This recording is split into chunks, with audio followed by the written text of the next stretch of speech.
Sandy Says Read. Welcome back to the channel. Tonight we are going to do the tag 25 bookish things about me. And I think I've got it right this time. It's 25 bookish things about me, but they're kind of like confessions. So here you go. You get 25 confessions of Sandy Lender. Bookish confessions, that is. And number one is I read to my birds. You know, I have a couple of pet parrots and I read to them. In fact, there's a book especially for that. It's called Polly Wants a Poem. And when I purchased this book, the proceeds went to help the Alex Foundation, which is a wonderful organization to support. But yeah, I read poems out of this to my birds sometimes. I also read excerpts from my books, you know, at author events or reading events, things where I've been invited to speak. And I practice by reading to my birds. Item number two, I have in the past read books while driving as the driver in stop and go traffic. I don't do that anymore because distracted driving is a thing and it's bad and it's a terrible thing to do. But I used to read, I would just prop the book up on the steering wheel and, you know, in stop and go traffic, when you're just sitting there, you're not doing anything else, I would prop the book up and read. And hey, let me tell you what, if you've got a book sitting on the steering wheel like this, the other drivers give you a really wide berth. Item number three, this kind of goes with item number two. I've never listened to a book on tape all the way through. I guess that would be great for when you're driving in the car. But I've just never done that. I've never gotten into books on tape or audiobooks. Back in college, some friends of mine had the Christmas Carol story on tape, and Patrick Stewart was the one reading the book. And while that was wonderful, he did an awesome job of it, I didn't listen to it all the way through. I just, you know, listened to the beginning with them, and then I had other things to do, and I didn't listen all the way through. Item four, when I was in 6th grade, my teacher used to read to us after lunchtime recess. You didn't get a lot of recess time in 6th grade, but we had lunchtime. We came in after recess, and he would read for, you know, a certain amount of time to us. And one of the books I remember very well, him reading to us, was Where the Red Fern Grows. And for those of you who know that story, you know that there is some sadness toward the end. And even the boys in class were crying when the teacher got to that part.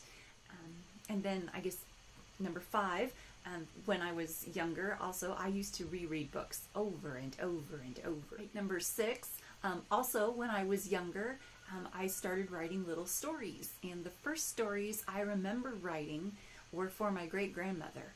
I remember writing about a squeaky spider that an old lady killed, and the squeaky spider came back and haunted her. And then I remember writing about these little mice that went out and picked berries and brought the berries back home, and like some cat jumped out and scared them, and stories like that I would write for my great-grandma, and she would read them to the people in her apartment building. I also wrote in the newsletter that my teacher had us do as a class in 1st grade, and so I think those were the only stories I was doing when I was little. And then I tried to write, you know, bigger stories and longer stories as I got older. All right, number seven, when my sister and her husband were expecting their first child, I started buying books for their first child. And these weren't just, you know, little books that you would read to an infant and a toddler. No, I was buying books for this kid's future library. And then I found out it was going to be a little girl, so I was buying like Jane Eyre type books, okay? I was buying books for the future library of this child. McKenna's going to be a scholar if I have anything to do with it. And I still buy books for her and for the other kids that my sister has had. Yeah, my nieces and nephew they have lots of books for me, Aunt Sandy. Number eight, when I was in, I think, high school, I read my little sister's copy or set of The Bulgariad from David Eddings. I've always wanted to get that set for myself, you know, to have it. I've just never done it. I've never bought it and had it for myself. Number nine, I do sniff books. This is Villette. Number 10, I prefer the hardcover if I'm getting a book like to collect it. Like if I want the whole collection of something. Like for instance, I have Terry Goodkind's books over here on this shelf. His whole The Wizard's First Rule on through, you know, the whole Sword of Truth series. I've got all of those from that series in hardcover because that's like a collection that I wanted to have. But if I'm going to have the book, like to take it on a plane, to take it in my suitcase when I'm traveling, or if it's just, you know, just for reading it, I prefer the paperback. But, you know, I don't know. I like having the hardcovers. And speaking of traveling with books, I overpack books when I travel. This is confession number 11, bookish fact confession number 11. I tend to take too many books with me when I travel because you never know if you're going to like finish the book that you're in the process of reading, and then you're going to need something else. So you take more than one with you, right? I mean, that makes sense, right? Bookish fact number 12, I love to read on planes. I travel quite a bit for my day job, and so I like to take books with me to read on the plane. Confession 13. I got to go and visit Shakespeare's home back in, I think, 2005. And while I was there, I got to go to a performance of A Midsummer Night's Dream. The number 14, is that what we're up to now? Confession number 14. While I was in England, that same trip, I got to go to Haworth and visit the home where the Brontes wrote. And in fact, when I got up to the upstairs portion and when I stepped into Charlotte's bedroom, I cried. I cried, and I'm not real sure why. I was just suddenly overcome when I stepped into her bedroom, but I stepped in there and yeah, I got emotional. Confession 15. I prefer Chaucer to Shakespeare. In fact, you know that Shakespeare has a play called Troilus and Cressida, but, you know, Chaucer did it first, and it was called Troilus and Cressida. And when I lived in Kansas City, I adopted 2 cats. My husband and I adopted 2 cats from 2 different shelters, and we named them Troilus and Cressida. Bookish fact number 16. When I lived in Kansas City, I went to a midnight meet and greet for a book signing with Anne Rice. Fact number 17.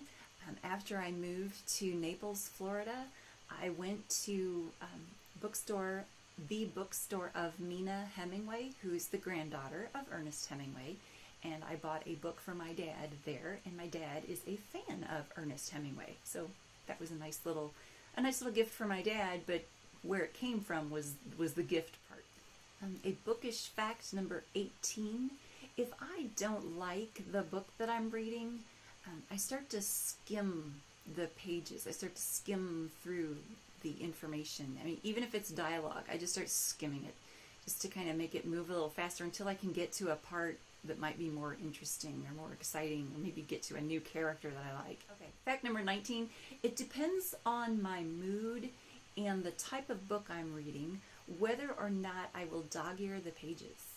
You know, if I'm reading something that I'm going to need to come back to for review purposes, or if it's a business book especially, I'll dog-ear the pages, no questions asked.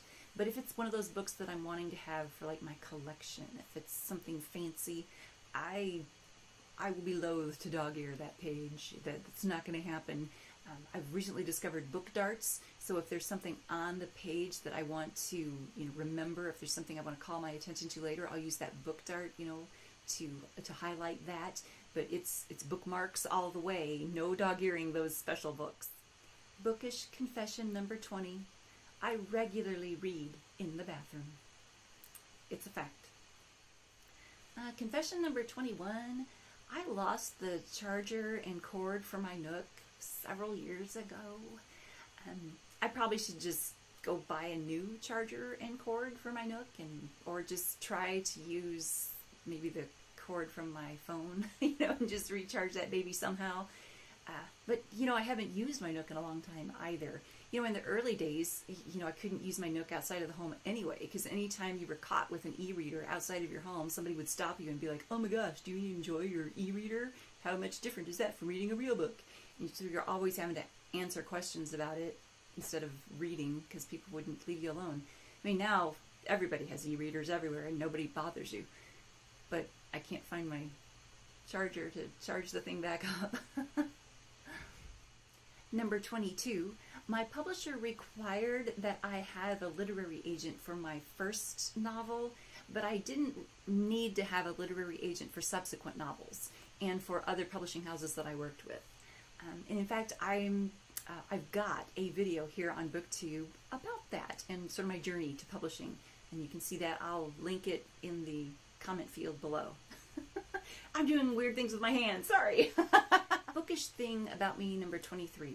I don't play Candy Crush or Farmville or those Sudoku things in Sudoku books. I don't do that kind of stuff because any spare time I have, which is not a lot, but any spare time I have, I spend writing or reading because I do a lot of things. And now that spare time is also spent doing BookTube stuff. Number 24, the number of books I have lost over the years is astounding and distressing, disappointing. I have moved a lot in my lifetime. I mean, even before I even got to college, I had moved, I think the number was 18 times. Before I even got to college, my family moved a lot. But since college, I've moved a lot. Once I was married, we moved a few times, but I just moved a lot. And so every time, you're boxing up all those books, there are some that you think, I could give this little box here to Goodwill. There are people who would benefit from reading this box of books. So I think we call it an unhaul here on BookTube. So I've done unhauls without realizing that's what I was doing. So over the years I have given books away in that manner, but I have lost books as well, and that's unfortunate in that sense. I've lost them in the sense that people in my life have removed them from my shelves. Sometimes without my knowledge. They've disappeared and they've been gone, and that's a shame. But I've gotten to the point where I want to get some of those books back into my life. I want them back. So I'm going to get like the Lord of the Rings series and The Hobbit. I'm going to get that collection back into my life. I'm going to order it or go get it at Barnes & Noble. But I'm going to find the set that I want. I want it to be nice, and I want it to be, in pristine mint condition. I want it to be nice. And like Anne of Green Gables, I'm going to get that back into my life. The Little House on the Prairie series, I'm going to get that back into my life. There are just books and sets of books that I would like to have again on my shelves that I can, revisit and reread. And even though Little House on the Prairie, you might think of that as, a youth series, I still want to have it, and I want to be able to go back to it and revisit it. And the number of things I've had to look up from the Little House series, even as an adult, is astounding. It's really surprising. But I've had to go look them up online because I don't have the books on my shelf. So I want to get that series back. I want to get these books back, these books that I've lost. And then, final bookish fact about me, number 25, the state of disarray of my bookshelves is distressing to me. I mean, it's embarrassing, the way my bookshelves exist. I've got a couple of bookshelves here that have come in more recently, and I've gotten them kind of arranged in a nice format, the way I like them.